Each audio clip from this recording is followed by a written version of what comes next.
It's Robert Burns' night at the Meadowlark Motel, right? So, this is what we hope will be the first of other nights here because we're in Scots-Irish country, right? Right. So, I think there's some other people going to be arriving, but we're going to get started because we want to hear the first part of our evening's activities, which is a presentation. My name is Mike, by the way, Michael Goltree. And the first part of our of the night is a presentation from the Tartan's Museum in Franklin, North Carolina, which itself is a historic place because it's the only dedicated Tartan's museum in the world. All right, so maybe you'll go somewhere else and you'll go in. There'll be a little section on Tartans. This place is dedicated to Tartans. So. They've got different things out there that you can go and buy and see, but the chap that's coming up next is the curator of the museum, and he's a very well informed person about the history of tartan, and I asked him to come here tonight and talk about the time period during Burns' life which had a specific significance in the history of tartan. And Daniel's going to explain what that is. So, I'd just like to welcome Daniel Williamson from the Tartan's Museum. Thank you. Thank you. Yay. Thank you. So, he already told you my name, but my name's Daniel Williamson. I'll repeat it. I've been curator at the museum for 4 or 5 years now. So. Actually, it was on a Burns supper that they announced to the town that I was the new curator. So, that's kind of a sort of a birthday of it for me, or something. But anyway, Mike alluded to the time period in which Robert Burns lived and why it's kind of significant for tartan.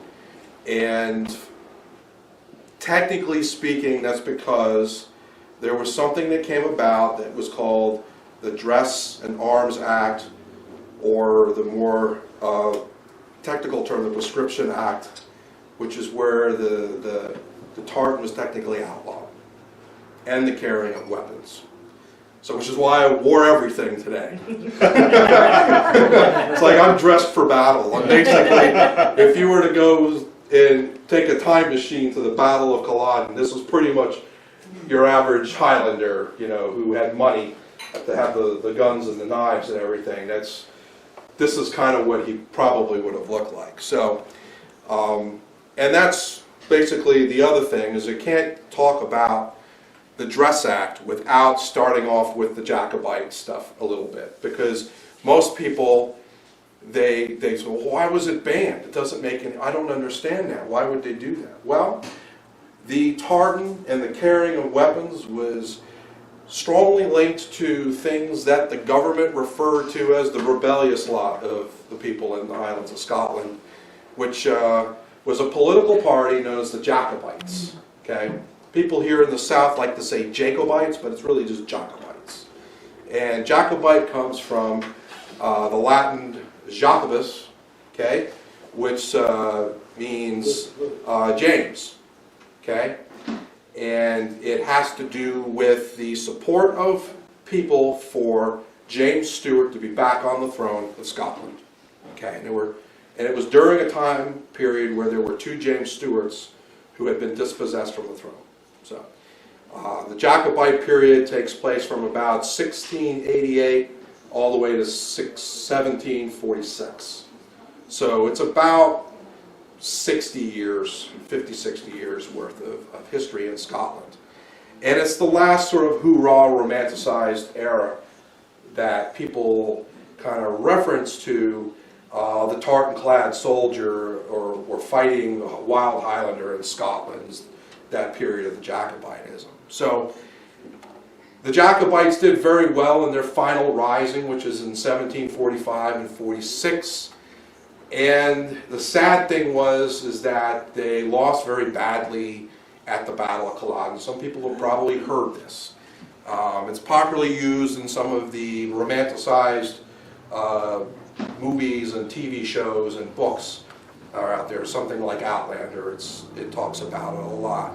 So the Jacobites, like I said, they lost, and it was in April of 1746, and then by August, the leader of the government army that defeated the Jacobites at that battle, William, the Duke of Cumberland, basically submitted an idea for adding to the Arms Act that was technically already in place, but they didn't have a good job enforcing it. So there had been an Arms Act from 1725. And so they wanted to stiffen the Arms Act, but they also wanted to sort of demoralize the Highlander. And so they said, well, here's what we'll do. We'll add the tartan to this. So they won't be allowed to wear the belted plaid, the philibeg, which is the little kilt, which was at that time manually belted on. It wasn't sewn like it is now in modern times. The trews, okay? When you see the tight pants, they're called those trews. The tartan jackets, tartan waistcoats, any type of shoulder plate and sash, all that stuff was apparently, or not apparently, but technically outlawed in Scotland, and more stiffly supposedly enforced in the Highlands.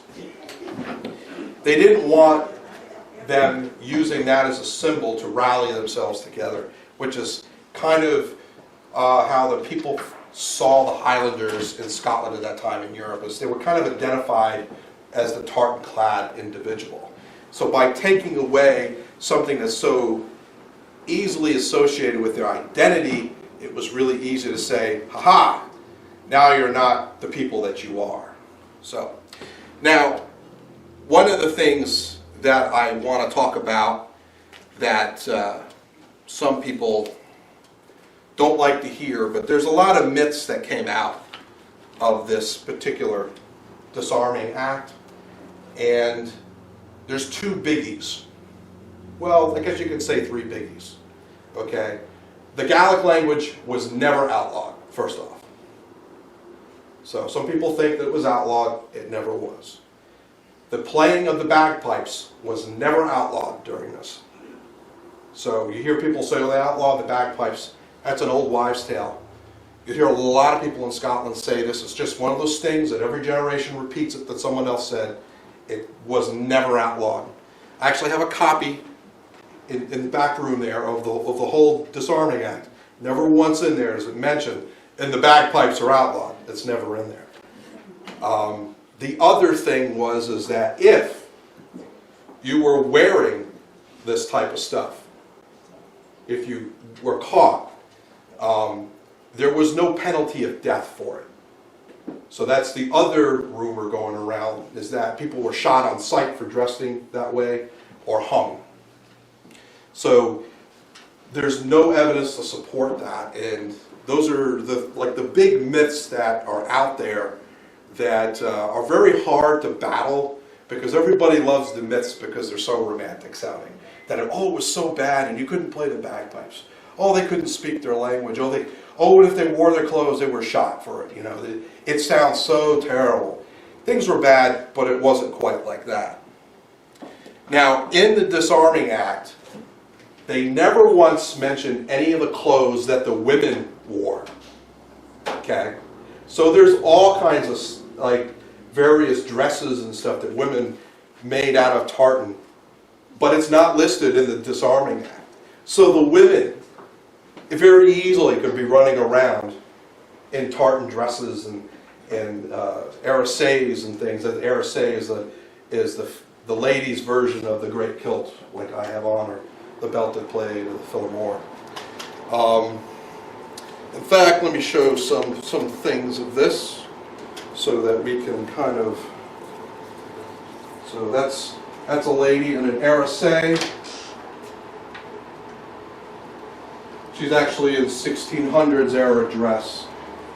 But for, like I said, the women never outlawed.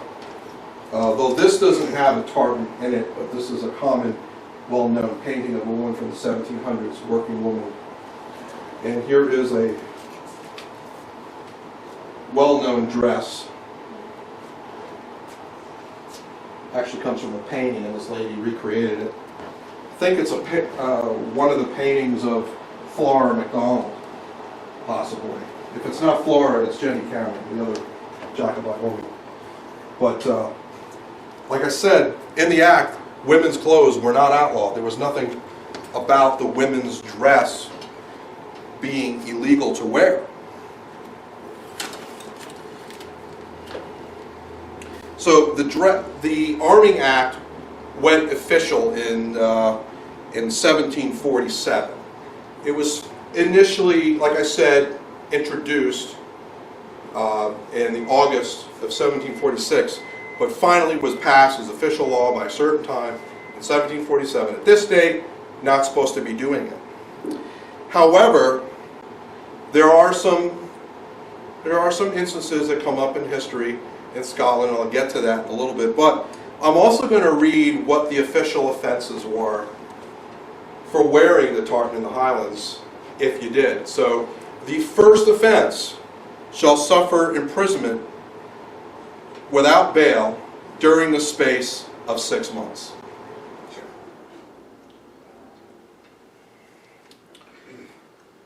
The second offense, and this is the biggie, and this is a common thing, because I could get into it a little bit, I might. The second offense is you're taken before a court of justice or the circuits, and you shall be liable to be transported to any of the majesties, plantations beyond the seas, there to remain for the space of 7 years. So, 7 years of servitude was a common punishment the British government would lay out on Scottish Highlanders, particularly after the Battle of Culloden. One of the things that happened at the Battle of Culloden is that the government offered an option to the clan chiefs, is that, hey, we won't hang you and send your men to 7 year servitude in Barbados if you raise your men as a regiment for our majesty. So here's where you get things like the Mackenzie Highlanders, the Gordon Highlanders, etc., etc., etc. All these military regiments with family or clan Scottish names as the name of the regiment. And there were all kinds of these, and most of them went out of service by the 1800s. But even the Montgomerys had one. There was a Montgomery Highlanders one. There was a MacLeod's Highlanders at one time. So there were all kinds of these pocketed like clan regiments for the military at that time. Now the interesting thing is, if you were a Highlander, the sure way to get a chance to wear your plaid, or your, really shouldn't use the word plaid, but your a tartan, is to be in the military regiment, because that was the uniform for the regiments, was to wear the tartan in the regiment. So during the space of this so-called ban, it was worn particularly in the military, in the Highlands, and then on service around the globe. And of course, as if students of history will gladly tell you, is that the Scottish Highlander was used as the shock troop for the British Empire for over 100 years in their campaigns of imperialism around the globe. So,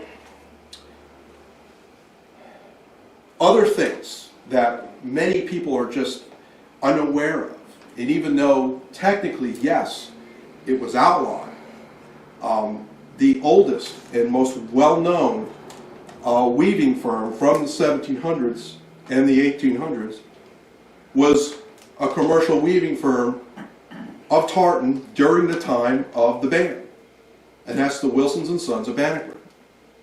And then Wilsons and Sons of Bannockburn is also the weaving firm to first publish a book on tartan, and it was in 1819 that they did that. And they're the ones that are credited for actually naming most of the tartans that we consider, oh, this is that clan's tartan, etc. And let's see what else. Oh, there are other myths that came about during this time. So people thought that if you were, where did these clans' tartans come from? And that because of the ban was that people needed to remember what the patterns were for these clan tartans, which there weren't really any specific clan tartans until the 1800s. There's a rumor going around that people would take small dowel rods and wrap the thread counts or the colors that were used in their tartans and then hide them away. To be later discovered, and then the code cracked, and then reweave them when there is no ban or whatnot. So that's another myth that sort of came about. And probably where that came about is if you've ever seen anybody set up a loom for weaving, you have to wrap the threads around the bar for feeding into the loom. So that's probably all they found and where the idea of that myth comes from. So it probably was common for weavers to set up many of those so that when there was time to get, oh, I'm going to do that tartan that I like to do, oh, they've got it all ready to go, and they just load it into the loom, and then they just stick in the threads and the shuttles and all that stuff, and then they get going on it. So that's where that comes from. So other pieces of information here, or evidence I should point out. And paintings are a wonderful thing, aren't they? Especially when we got dates for them, right? Yeah. Okay. So, okay, far right. So the Disarming Act was from 1746, 47-ish to 1782. It's a 35-year thing. So, 1765, that painting right there. He's wearing a belted plate like me, right? Tartan jacket. Yep. Tartan hose. And that is John Murray, the Earl of Mayor of, I can't read that upside down, Mayor of New York. All right. So this painting right here.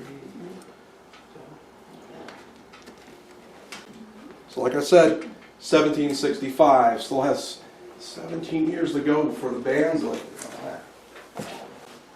And got another one.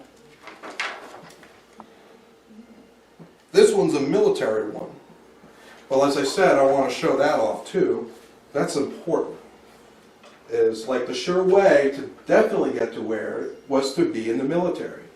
Now, during this time period, Highlanders are generally pretty poor. Okay? And the sure way to make a good paycheck to support your family was to join the military. Okay? So a lot of young men did this in Scotland. So there we go. Then we got a 1762. And that is, yeah, he is a major of the Black Watch. That was 3 years after Bond's. Bond, 1762. So, and of course the Black Watch is the most popular of all the regiments. It's technically the first regiment. Really, it's the Royal Regiment is the real name of it. That's what they call themselves now. And all the other regiments have been absorbed into the Royal Regiment. Wanted to show those pictures because those are really, really important, and they're really kind of got a mind of its own. Got a mind of its own. Well, I got all these weapons here. I ought to talk about them real quick. So, the real part of the Disarming Act was the disarming, was the taking away the weapons. Okay, if you don't want people to fight back against you, take the weapons away, make it illegal. So, you weren't supposed to carry these types of weapons anymore. Now, in the Highland culture, say the time of Rob Roy and a little bit after, during some of the Jacobite era, in the Highlands, it was almost like the Old West. You walked around armed. Okay, you had your dirk, your long dagger, And if you had one, you had your sword. You took it. And if you happened to own a pistol, you carry a pistol with you. And you probably keep it loaded. And that's just the way the culture was there. Like I said, it was almost like the Old West. So if you don't want those types of people to fight back, make it so they don't have their weapons on them all the time, and make it illegal for them to have them. So that's what happened. Some places there might have been some kind of collection. You go to some of the castles, like Argyle Castle for the Campbells. They got tons of swords and weapons all over the wall. So you have to wonder, did the clan chief just own them all and pass them out to the men? Or did they collect them from people so they couldn't, fight back? So I don't know the history on every piece of weapon that's hanging everywhere, but you have to ask yourself where that came from. So a while back at the Highland Folk Museum in Glencoe, they were doing some renovation, so I had to knock out a wall. When they knocked out the wall, they pulled out about half a dozen of these swords that were hidden in the wall. So they were ready to go back and fight if it came about, but it never came. So as part of the romanticism about the time period too, is that many thought that Prince Charlie would come back and lead them in battle again, and it never happened. So there were some other facts that we looked up that, because I wanted to say, are there any more things that came about? So I showed you some pictures. We know that there was some evidence of stuff being worn in paintings. And there's some things in a book that we have, I forget the name, I think it's the History of Highland Dress, or the Short History of Highland Dress. It's an out-of-print book, it's got a lot of neat facts in it. But on 25th of December, 1749, in Bathgate, they seem to locally abolish the prohibited use of tartan. There's something in the local government where it was okay. In 1752, Town Council of Elgin orders tartan bed blanket to be made for something. So somebody's weaving it, if it's got a, so it's supposed to be outlawed, but somebody's ordering it from factory or from manufacturer. A couple interesting things in 1760. March 3rd, William Watson, noted for owning tartan goods. And in 1760, a James Bailey, noted merchant with a warehouse of tartan goods. And I think these were from Edinburgh, these two dates. And the next one is too, I believe. Ivan Bailey is noted for the use of the little kilt, 1768. So the little kilt would mean the fill-a-bag. It's the smaller version of this. It's still manually belted on, but it's only about 30 inches wide. It has a little bit of a fold over on top to put another belt on top of that. It was actually a very commonly worn thing in the 1700s, particularly in the last Jacobite Rising. And let's see, 1772, Sterling has a manufacturer of tartan and produces the shepherd's plaid or Falkirk tartan. Most of you probably don't know what that is. It's the white and black check pattern that's really popular, okay? And that becomes popular to be worn in various clothing items all throughout Scotland in 1772. That pattern has a very interesting history because as far as for Scotland, that's Scotland's oldest pattern, okay, as far as what we know. So in Falkirk, and we have a reproduction of this in our museum of the cloth, but in Falkirk, I think it was in the 19th century that, no, it had to be older than that because they were weaving it there. But it's a common pattern. But they found a broken jar with a piece of cloth in it that was about this big, okay? All torn up around the edges. And there were some Roman coins in it, which is how we know we can date it.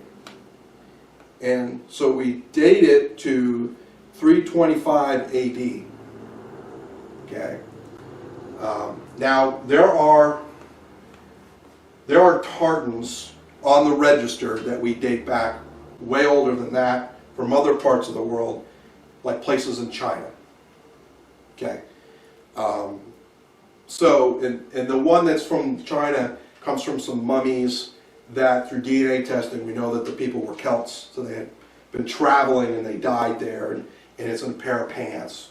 So they were weaving patterns, different colors, and they was using it to make clothes. So that's where that comes from. But like the oldest one out of Scotland, 4th century. And it became a popular pattern during the time of Rabbie Burns. Check patterns are very common in jackets and things, and waistcoats and stuff, and various versions. The white and black one is the most popular, to be done in variations of that. And so that was the most popular one at that time. And as I said before, in 1782 the ban was lifted. I also like to remark that that's very close to the time that the American Revolution is just about coming to an end. So it's 1783 that the victory for America comes. So that's what I have to say. Very nice, thank you. Thanks, Daniel. You're welcome. Yeah, so we're going to get started now and do some eating. Is anybody hungry?